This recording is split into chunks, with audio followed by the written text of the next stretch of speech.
1 in the morning, March the 1st, 1910. High in the Cascade Mountains, nearly 100 people lie asleep aboard two stranded trains. They have been trapped for 6 days. The railroad swears these tracks are the safest place on the mountain. Directly above them, 10 feet of fresh snow is losing its grip. Late February 1910, two Great Northern trains are pushing west from Spokane toward Seattle, a passenger local and the fast mail.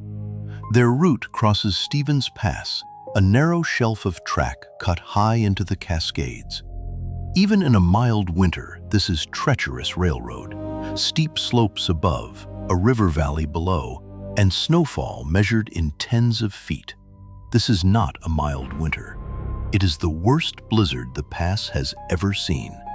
A foot of snow an hour, 11 feet in a single day. The railroad's giant rotary plows grind forward, and the storm buries the track behind them almost as fast as they clear it. Then the plows themselves bog down. The trains take shelter on the passing tracks at Wellington, a speck of a town clinging to the mountainside. Then the telegraph lines snap. No way forward, no way back, no way to call for help. And the snow keeps falling. Now the nights begin. In the dark, the passengers hear them. Avalanches, booming down the slopes around the pass. Each night, they sound closer. The passengers beg the railroad to back the trains into the Cascade Tunnel behind them. The railroad says no.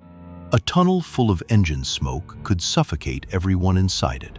Besides, this spot has a record. In the 17 years since Wellington was built, not one avalanche has ever come down on these tracks. Every slide path the railroad fears is somewhere else on the pass. What the railroad has failed to notice is the slope directly overhead. A forest fire has stripped it bare. The timber that held the snow to that mountainside for centuries is gone. And snow is piling onto that naked slope a foot every hour. Each day, a few passengers make a choice. They climb down and hike out through chest-deep snow. The rest do the sensible thing. They stay warm, they wait, and they sleep aboard the trains. On the 6th night, the weather finally changes.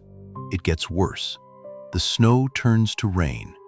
A warm wind rises, soaking 10 feet of powder into dead weight. Then, for the first time all week, thunder. Just after 1 in the morning, the slope lets go. A slab of snow half a mile long sweeps down the bare mountainside, misses the hotel, and hits the train's broadside. Both trains are thrown 150 feet down into the river valley, crushed and buried. Railroad men pour out of the hotel with lanterns and shovels, digging with their hands in the rain. They pull 23 people out alive. 96 are dead. The storm closes back in, and the mountain keeps the last of the dead until summer, 21 weeks away. The families sued. The Washington Supreme Court gave its answer, an act of God. No one was to blame. The railroad did make 2 changes. The first took months. That October, the name Wellington quietly vanished. The stop was renamed Tie, so the word from the headlines would never again appear on a ticket. That change protected the railroad. The second took 19 years. First, concrete snowsheds. Massive roofs built over the exposed track, so the next avalanche would pass over the trains instead of through them. Then Great Northern spent a fortune digging a brand new Cascade Tunnel, 8 miles straight through the rock, far beneath the danger. In 1929, the trains moved into the mountain, and the ledge at Wellington was abandoned forever. That change protected everyone who came after. If you like learning about forgotten stories, please like and subscribe. Forgotten Stories, Lasting Lessons. Unseen Republic has more forgotten stories.